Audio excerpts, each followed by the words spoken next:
Alia, we're standing here at the opening of the Artist Mundi show in front of a room filled with your beautiful scaled up vessels. Can you tell me how the vessel motifs emerged when you started working with them and how they ended up in this format?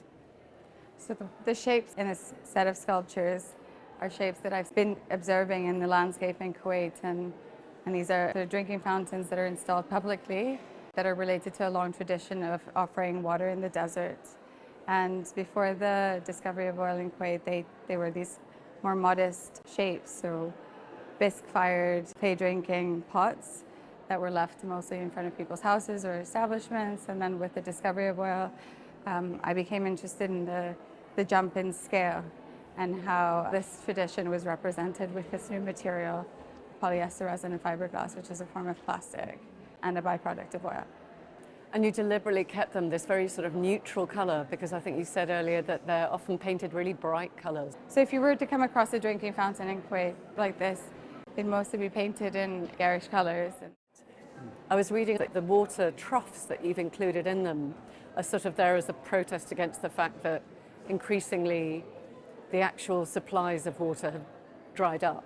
And so these big public fountains no longer provide the water. Is that right, or have I misunderstood?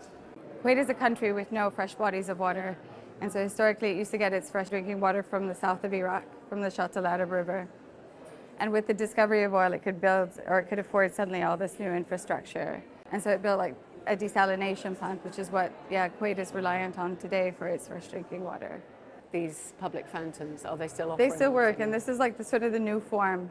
But whereas traditionally, the water came from the river is actually what's dried up, and to think that today, we're more reliant on desalinated water, and that has an impact on the climate because then the salt gets thrown back into the water and it just throws everything off balance is sort of, one of the things I'm looking at with the work.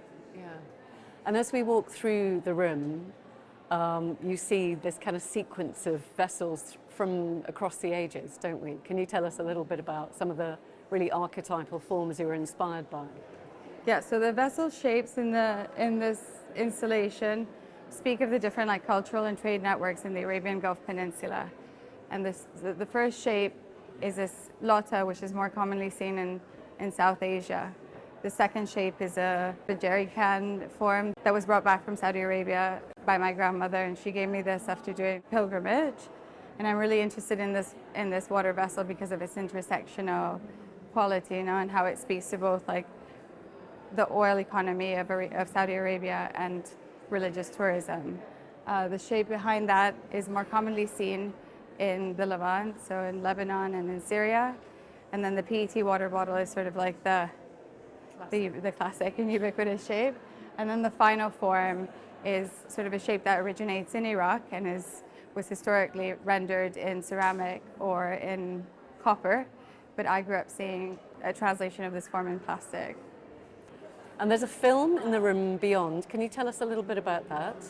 Yeah, so the film, in further exploring this history of fluvial bodies and water and oil, it's sort of how I make my way up the Catalogue River to the Iraqi marshes, which is where the films are set. So at the confluence of the Tigris and Euphrates River is one of the most important wetland ecosystems of Asia. It's 3 interconnected wetland lakes where the film is set, and beneath the subsoil of the Iraqi marshes is one of the biggest oil reserves in the world, which is really one of the main reason behind its destruction, or many waves of destruction. So since the early 1900s, the Iraqi marshes has seen a kind of draining and reflooding by the governments, and for different reasons, right? So the film is set there, and it's not really scripted. It occurs in an emergent way. I work with the marsh residents to make the film. I'm often directed by them in terms of what I film. I work with we're a 2-person crew. I work with a filmmaker in Bahrain, Mohammed Al-Mubarak, and then my collaborators in the Iraqi marshes. But I see the work as a continuation and a long-term collaboration.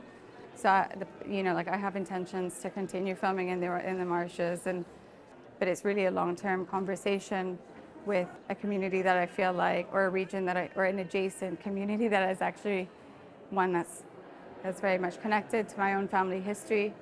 On my Kuwaiti side, my paternal grandmother is from the south of Iraq, and crossing the border has been a very important moment in my life. I grew up, when I grew up seeing, the Kuwait-Iraq War on the background, and then the Iraq War is sort of on television, and just being able to cross that border and become familiar again with the territory that's been so estranged is, I think, a motivation in this work.